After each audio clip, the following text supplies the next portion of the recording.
வணக்கம் ஃப்ரெண்ட்ஸ், இன்னைக்கு நம்ம என்னத்தை பத்தி பார்க்க போறோம் அப்படி பாத்தீங்கன்னா விண்டோஸ் 11 பத்தி தான் பார்க்க போறோம். விண்டோஸ் 11 ஆல்ரெடி நான் ஒரு வீடியோ போட்டிருப்பேன். விண்டோஸ் 11 எப்படி நம்ம இன்ஸ்டால் பண்றது, எப்படி நம்ம அப்லோட் பண்றது, இதுக்கு என்னென்ன ப்ரோசஸ் எல்லாம் நம்ம ஃபாலோ பண்ணணும் அப்படின்றத பத்தி நான் டீட்டெயிலா ஒரு வீடியோ நான் உங்களுக்கு அப்லோட் பண்ணியிருப்பேன்.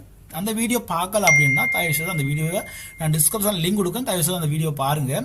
பார்த்துட்டு அதுக்கப்புறம் நீங்களும் உங்களோட ஃபீஸ்லேயே லேப்டாப்லேயே நீங்கள் விண்டோஸ் 11 யூஸ் பண்ணணும் அப்படின்னு நினைச்சிங்கன்னு சொன்னால் கட்டாயம் முடியும். அதுக்கு என்னென்ன ப்ரோசஸ் யூஸ் பண்ணணும் அப்படின்றத நீங்கள் டீட்டெயிலாக பார்த்து தெரிஞ்சுக்கொள்ளுங்க.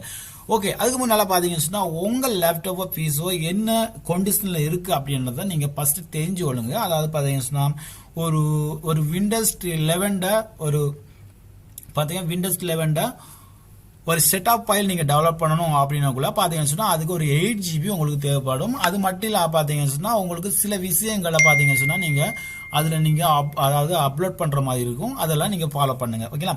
ஸோ அதெல்லாம் நீங்கள் எல்லாம் கம்ப்ளீட்டாக முடிஞ்சது பிறகு பார்த்தீங்கன்னு சொன்னால் உங்களுக்கு இந்த மாதிரி ஒரு விண்டோஸ் 11 ஒரு இது வந்து உங்களுக்கு கிடைச்சிடும். ஸோ இதில் எந்த ஒரு லாஸ் ஆகுறதுக்கு எந்த ஒரு இதுவுமே இல்லை. செமையாக ஒர்க் பண்ணுறதுக்கு செமையாக இருக்கும் அப்படின்னு தான் என்னுடைய கருத்து. இப்போதான் நான் பார்த்தீங்கன்னு சொன்னால் நான் அது அப்லோட் பண்ணி, அதாவது அப்லோட் பண்ணதுலேருந்து இப்போ உங்களுக்கு வீடியோ பண்ணி காமிக்கிறேன். அடுத்த வீடியோ பண்ணுறேன்.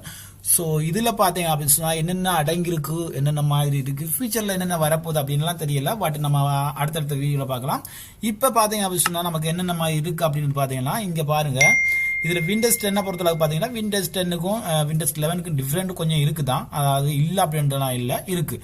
ஸோ இதில் பார்த்தீங்க அப்படின்னு சொன்னால் நமக்கு எல்லாமே இதில் ஒரு டூல்ஸ் எல்லாம் இங்கே கொடுத்துருப்பாங்க. இப்போ இங்கே சென்டரில் கொடுத்தாங்க.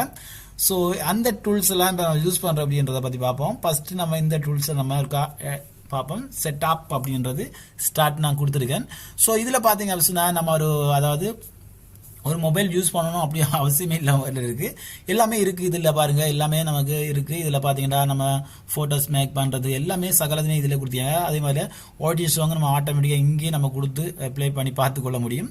அதே போல் அதிர்ஷ்டம் நம்ம ஒரு செட்டப் நான் ஒருத்தையும் பார்த்தீங்களா தெரியும் உங்களுக்கு. விண்டோஸ் 11 செட்டப் ஃபைல் இது. ஸோ இதெல்லாம் இங்கே முன்னுக்கே அது காமிக்குது. ஸோ மோர் அண்ட் ஆப்ஷனை கிளிக் பண்ணி பார்ப்போம் என்ன இதுக்குள்ள இருக்குது அப்படின்றது. இந்த டீட்டெயில் ஃபுல்லாக இருக்குது. ஸோ பார்த்தீங்கன்னா டச் எல்லாம் சும்மா செம்மையாக வேலை இதுங்க. எல்லாமே நல்லா பக்கா வேலை செய்யுது. விண்டோஸ் 10 விட கொஞ்சம் விண்டோஸ் 11 கொஞ்சம் பெட்டராக தான் இருக்குது என்னை பொறுத்தளவுக்கு. ஸோ சேஜ் பாரில் போய் இது நம்ம எப்படி பார்க்கலாம். ஸோ அடுத்தது பார்த்தீங்கன்னா இப்போ நம்ம இங்கே ரெக்கார்ட் பண்ணுறோம். பட் ரெக்கார்ட் பண்ணி இருக்கும்போது நம்ம ஷார்ட்கட்டாக நம்ம ஏதோ ஒரு விஷயத்தை நம்ம பார்க்கணுன்னா கூட பார்த்துக்கொள்ள முடியும். பார்த்தீங்கன்னா இந்த மாதிரி இருக்குது. ஓகேங்களா? இப்போ பார்த்தீங்கன்னா நம்ம வேறு ஒன்று நம்ம எடுக்கலாம். இந்த எடுத்தோம்னா இதில் நமக்கு ரெக்கார்ட் பண்ணுறதுன்னு தெரியாது, எதுவுமே தெரியாது. ஓகேங்களா? ஸோ இதை நார்மலாக யூஸ் பண்ணுற மாதிரி யூஸ் பண்ணலாம். ஆனால் ரெக்கார்ட் பண்ணுறது வேறு இதில் இருக்கும். ஓகேங்களா? ஸோ இந்த மாதிரி நம்ம செய்து கொள்ள முடியும். இது நெக்ஸ்ட் நம்ம கிளிக் பண்ணுவோம். நெக்ஸ்ட் பார்த்தீங்கன்னா நமக்கு இந்த மாதிரி சைட் வாரண்ட் கிடைக்குது. ஸோ இதில் என்னென்ன இருக்குது அப்படின்றது எனக்கு தெரியல. ஃபர்ஸ்ட் நான் வீடியோ பண்ணுறேன். என்னமே நான் செக் பண்ணி பார்க்கல, உங்களோட ஷேர் பண்ணணும் அப்படின்றத நான் ஒரு வீடியோ பண்ணி நான் அதை செக் பண்ணி பார்க்குறேன். ஸோ இந்த மாதிரி இருக்குது. இதில் பார்ப்போம் இதுக்குள்ளே என்ன இருக்குண்டு. ஓகே, இதில் பார்த்தீங்கன்னா எல்லாம் ஃபைலுமே சேஞ்ச் ஆகிருக்கு. ஓகே, இதில் பாருங்கள். நான் இதில் பார்த்து நான் ஆல்ரெடி சொன்ன மாதிரி தான். இதில் நான் ஆல்ரெடி நாம் இன்ஸ்டால் பண்ணும்போது நார்மலாக இருந்தது. இப்போ பார்த்தீங்கன்னா ஃபுல்லாக ரெட்டில் வந்து நிற்கி. ஸோ இதில் ஓகே, நம்ம ஒரு ஃபோல்டருக்குள்ளே போவோம். சேம் தான், எல்லாமே சேமாக தான் இருக்குது. கொஞ்சம் கொஞ்சம் டிஃப்ரெண்ட் இருக்குது, அவ்வளோதான். ஓகேங்களா? நிறைய டிஃப்ரெண்ட்டுக்கு இல்லை, இதில் கொஞ்சமாக இருக்குது. ஃபியூச்சரில் இன்னும் இதில் அப்லோட் வரலாம். ஓகே ஃப்ரெண்ட்ஸ், இப்போ நீங்கள் இது நார்மலாக நான் உங்களுக்கு இந்த வீடியோவை நான் அப்லோட் பண்ணியிருக்கேன்.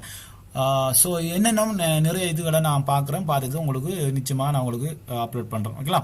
ஓகே ஃப்ரெண்ட்ஸ், இந்த வீடியோ உங்களுக்கு பிடிச்சிருந்தா லைக் அண்ட் ஷேர் பண்ணுங்கள். நிச்சயமாக இந்த விண்டோஸ் 11 பற்றி ஏதாவது டவுட்னு சொன்னால் நீங்கள் நிச்சயமாக கமெண்ட் பண்ணுங்கள். இந்த வீடியோ உங்களுக்கு இன்ட்ரெஸ்ட் ஆனதான் நிஜமாக மற்ற நண்பர்கள் ஷேர் பண்ணுங்கள். Okay friends, okay bye, see you.